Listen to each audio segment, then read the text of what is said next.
अस्सलाम वालेकुम एवरीवन, आज हम आपको लेके जा रहे हैं सफारी ट्रेन की सैर पर, जो मिनिस्ट्री ऑफ रेलवे पाकिस्तान की जानिब से टूरिज़म को प्रमोट करने के लिए एक इनिशिएटिव लिया गया है। और ये जो ट्रेन है ये आपको मुख्तलिफ स्टेशंस पर लेके जाती है। गोलरा रेलवे स्टेशन जाती है, अटक स्टेशन जाती है।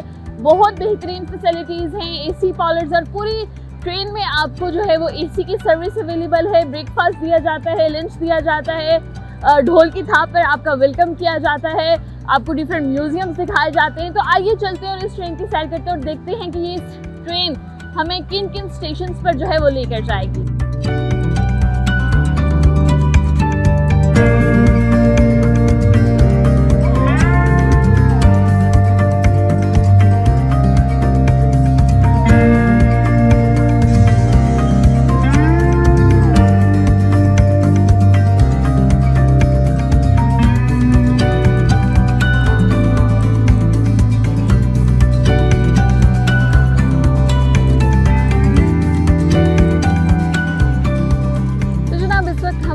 अटक स्टेशन पर पहुंच चुके हैं और जिस तरह से हमने अपना सफ़र का आगाज़ किया था रावलपिंडी रेलवे स्टेशन से, उसके बाद गोल्रा रेलवे स्टेशन पे स्टॉप किया, उसके बाद हमने टैक्सला हसन अब्दाल वाले स्टेशन पे स्टॉप किया। और अब ये लास्ट स्टेशन है जहाँ पर आपको जो है लंच मिलता है। लंच के साथ यहाँ पर बच्चों के लिए राइड्स हैं, साथ ही साथ हॉर्स राइडिंग है, कैमल राइडिंग है, बोटिंग है। बड़ा ही खूबसूरत सा व्यू है, बड़ी ही खूबसूरत सी यहाँ की बिल्डिंग है और बड़ी ही खूबसूरत सा ब्रिज। अगर आप देख सकें मेरे बिल्कुल अकब पे कितना खूबसूरत सा व्यू आ रहा है और बहुत बेहतरीन इनिशिएटिव है। जो लोग सफ़र कर रहे हैं उनका भी यही कहना है कि पाकिस्तान की टूरिज़म को प्रमोट करने के लिए एक बहुत बेहतरीन इक़दाम है ये मिनिस्ट्री ऑफ रेलवे की जानिब से।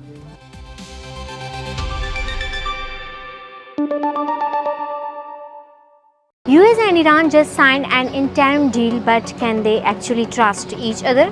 After decades of hostility, years of nuclear brinkmanship, and months of open warfare, the United States and Iran have finally reached an interim agreement aimed at ending the conflict and reopening the Strait of Hormuz. But this isn't a permanent solution. It's a 60-day window to figure out whether they can salvage anything from Iran's nuclear program. The bigger question is whether both sides can overcome decades of deep-seated mistrust to make this work. The road to this moment has been nothing short of turbulent. Iran's nuclear ambitions date back to 1967, when America actually supplied Tehran with its first research reactor under the Atoms for Peace program. Then came the 1979 Islamic Revolution, the hostage crisis, and Iran's nuclear program going dormant under international pressure. By 2002, Western intelligence revealed Iran's secret Natanz enrichment facility, setting off years of on-again, off-again negotiation. The 2015 nuclear deal was supposed to be the breakthrough, and Iran limits enrichment. Sanctions get lifted, but Donald Trump walked out in 2018, calling it the worst deal ever, and Iran gradually backed away from its commitments. What followed was a series of escalating provocation. The US killed General Qasem Soleimani in 2020, and Iran retaliated with missile strikes and accidentally shot down a Ukrainian passenger plane. Israel carried out covert attacks on Iran's nuclear facilities, and Iran started enriching uranium to 60% purity, just a technical step away from weapons grade. Then came October 7, 2023, when Hamas attacked Israel, igniting a regional firestorm that pulled in Iran-backed Houthis, Hezbollah, and eventually led to direct Israeli strike on Iranian soil. By mid-2025, Israel and the US had launched full-scale war on Iran, killing Supreme Leader Ayatollah Ali Khamenei in the conflict's first moment.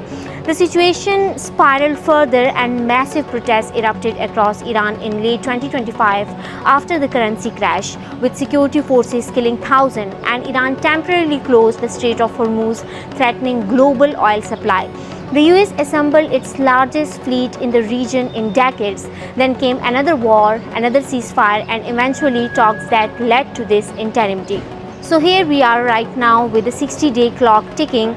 Both Trump and Iran's President Pezeshkian have signed off remotely, but nobody's pretending this is settled. The nuclear program remains the elephant in the room, and Iran insists it's peaceful, but they have enriched uranium to levels that suggest otherwise. Meanwhile, the Strait of Hormuz is back open, at least for now, and the fighting has paused. But with deep grievances on both sides, the next 2 months will determine whether this interim step leads to something lasting or just another breakdown. The stakes couldn't be higher, or get it wrong and the region could slide back into chaos. Get it right and maybe, just maybe, decades of hostilities start to unwind.